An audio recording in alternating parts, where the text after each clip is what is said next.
আসসালামু আলাইকুম এভরিওয়ান, কেমন আছো সবাই? আশা করি সবাই আলহামদুলিল্লাহ ভালো আছো।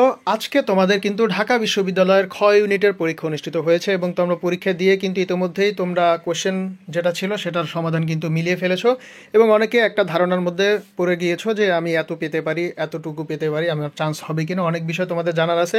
সো ভাইয়া কিন্তু তোমাদের কোশ্চেন সলিউশনের একটা লাইভ শেয়ার করেছিলাম, সেটা কিন্তু তোমরা অনেকেই দেখেছো। তারপরে অনেকেই অনেক জায়গা থেকে নিজেদের যে কোয়েশ্চেন আনসার করেছো সেটা অনুসারে মিলিয়ে দেখেছো কার কত হয়েছে। তো বেসিক্যালি তোমরা যেটা জানতে চাও যে ভাইয়া কত পেলে চান্স হবে, কাটমার্ক কত হইতে পারে, বিস্তারিত একটা ভিডিও দরকার। সো ভাইয়া সেই ভিডিও নিয়ে হাজির হয়ে গেলাম। সো সবাই প্লিজ ভাইয়ার চ্যানেলটা সাবস্ক্রাইব করবা, সামনে যত অ্যাডমিশন রিলেটেড খবরাখবর আছে সব কিছু কিন্তু ভাইয়ার চ্যানেলে পেয়ে যাবা। আর সবাই যদি মনে করো যে তোমাদের কোনো ইনফরমেশন দরকার, কোনো কিছু জানার থাকে, অবশ্যই ভাইয়া এই ভিডিওর প্রথম কমেন্টে কিন্তু পিন কমেন্ট করে আমাদের ফেসবুক যে পেজ আছে সেটা আমি অ্যাডজাস্ট করে দিব, সেখান থেকে তোমরা কিন্তু ভাইয়ের সাথে যোগাযোগ করতে পারবা। সো দেখো যে প্রথমে আমরা আসি, আলাদা আলাদা পাস করতে হবে।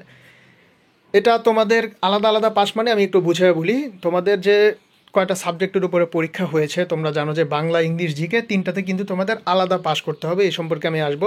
প্রথমে যদি আমি তোমাদের ফেল সম্পর্কে যদি বলি, এই যে আজকের যে পরীক্ষাটা অনুষ্ঠিত হয়েছে, আচ্ছা এখানে একটা স্পেল মিস্টেক আছে, এটা ফেল হবে, তোমরা তো বুঝতেই পারছো। 85 থেকে 90% মতো কিন্তু তোমাদের এই অ্যাডমিশন পরীক্ষার্থীরা ফেল করে। পাস করে সর্বোচ্চ 10 থেকে 15%, এই রকমের মতো কিন্তু পাস করে। কেন সেটা আমি একটু পরে বুঝিয়ে বলছি। আগে আসো এমসিকিউ পাস মার্ক কত।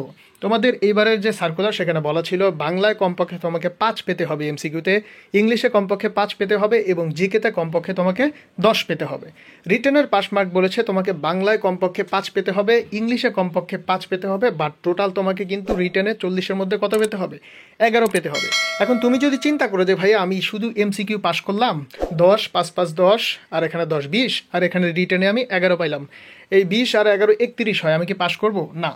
এমসিকিউ এবং রিটেন মিলে আবার শর্ত দেওয়া আছে 40-এ তোমাকে, মানে 100-তে তোমাকে 40 পাইতে হবে, দুইটা মিলে, তাইলে তুমি পাস। তার মানে বুঝতেই পারতেছো এত সংখ্যক ফেল করার কারণ কি, মূলত এইটাই। অনেকে দেখা গেছে বাংলা বা ইংলিশ যে কোনো একটা সাবজেক্টে খুব ভালো পাইছে, আবার দেখা গেছে আর একটা সাবজেক্টে 5-এর কম পেয়ে গেছে, সো সে কিন্তু ফেল। সো আশা করি তোমরা এই জিনিসটা বুঝতে পেরেছো। এরপরে চলে আসো এমসিকিউতে উত্তীর্ণদের থেকে নির্ধারিত আসন সংখ্যার ভিত্তিতে সর্বোচ্চ 5 গুণ শিক্ষার্থী লিখিত অংশের উত্তর মূল্যায়ন করা হবে। তার মানে এমসিকিউতে তোমরা 100-তে 40 যতজন পাওয়া, তোমাদের এখানে মনে করো যে তুমি পাশ করছে, ধরো 100-তে 40-এর মধ্যে তোমার ধরো 20,000 জন পাশ করছে। এখন তোমার আসন সংখ্যা যা আছে, টোটাল আসন সংখ্যা যদি আমি এখানে দেখি, ধরো তোমাদের এখানে 2200-2300 মতো আসন সংখ্যা আছে, তার 5 গুণ, মানে সর্বোচ্চ 10,000 জনের রিটেন খাতা দেখা হবে, বাকি 30,000 যে বললাম পাশ করছে তাদের খাতা দেখা হবে না। ক্লিয়ার কিনা জিনিসটা একটু বোঝার চেষ্টা করবা। এখন আসো, তোমরা অনেকেই জিজ্ঞাসা করো যে ভাই রেজাল্ট কবে প্রকাশ করতে পারে। রেজাল্ট প্রকাশ করবে তোমাদের 3 থেকে 4 সপ্তাহ মিনিমাম সময় নেবে, যেহেতু তোমাদের রিটেন খাতা মূল্যায়ন করতে হবে। আসন সংখ্যা তোমাদের যদি আমি একটু মনে করিয়ে দিই, মানবিকে ছিল 1744 আসন, বিজ্ঞানে 904 আসন, বাণিজ্যে 282 আসন। এবার আসো প্রিভিয়াস ইয়ার কাটমার্কটা সম্পর্কে যদি আমি একটু বলি। সো দেখো তোমাদের এই ইউনিটে 72.25 পেয়ে কিন্তু সর্বশেষ যে ব্যক্তি ভর্তি হয়েছিল গত বছর, তার নাম্বার এটা। বি ইউনিটে 78 পেয়ে চান্স পেয়েছিল, এটা কিন্তু অবশ্যই জিপিএ সহ মার্ক, ভাই কিন্তু বারবার বলছি জিপিএ সহ মার্কটা আমি এখানে বলছি। এবং সি ইউনিটের ক্ষেত্রে 82 পেয়ে কিন্তু গত বছর সাবজেক্ট পেয়েছিল। সো এটা হচ্ছে জিপিএ সহ মার্ক। এবছর কাটমার্ক আমি আমার নিজের একটা অ্যানালাইসিস বলো বা ধারণা, যেটাই তোমরা জানতে চাও সেটাই বলছি। জিপিএ সহ যদি এই ইউনিটে 73 থেকে 75 প্লাস থাকো, তাহলে তুমি ইনশাল্লাহ আশা রাখতে পারো কনফার্ম তোমার হয়ে যাবে। বি ইউনিটে 78 থেকে 80 প্লাস যারা আছো তারাও আশা রাখতে পারো ইনশাল্লাহ তোমরা একটা সাবজেক্ট পেয়ে যাবা। সি ইউনিটে 81 থেকে 83 প্লাস লাগতে পারে। মূলত ফাইটটা হয় বি এবং সি ইউনিটের দিকে, কারণ তোমরা জানো যে ঢাকা ইউনিভার্সিটি আর্টস এবং কমার্সের যারা আছো তাদের জন্য মেইন টার্গেট। সায়েন্সের অনেকেই মেডিকেলে চলে যাবে, ইঞ্জিনিয়ারিং পড়তে চলে যাবে ভালো ভালো জায়গায়। সো যার কারণে তাদের কাটমার্কটা কমে আসে। সো এই কাটমার্কগুলো মূলত একদম সর্বশেষ, ধরো তোমার যে ওয়েটিং লিস্ট থেকে পেতে পেতে তারপরে কিন্তু এতটুকু আসতে পারে।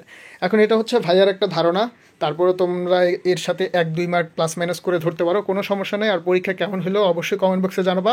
আর একটা বিষয়, তোমাদের যদি কোনো ধরনের হেল্প লাগে ইনফরমেশন সম্পর্কে, তো ভাইয়া ভিডিওতে যে পিন কমেন্টে যে ভাইয়ার ফেসবুক পেজের লিঙ্কটা দিয়ে দিব, সেটা তোমরা কাইন্ডলি ফলো করে সেখানে তোমরা মেসেজ করতে পারো। যে কোনো ধরনের তথ্য দিয়ে ভাইয়া ইনশাল্লাহ তোমাদেরকে সাহায্য করবো। সো সবাই ভালো থাকবা।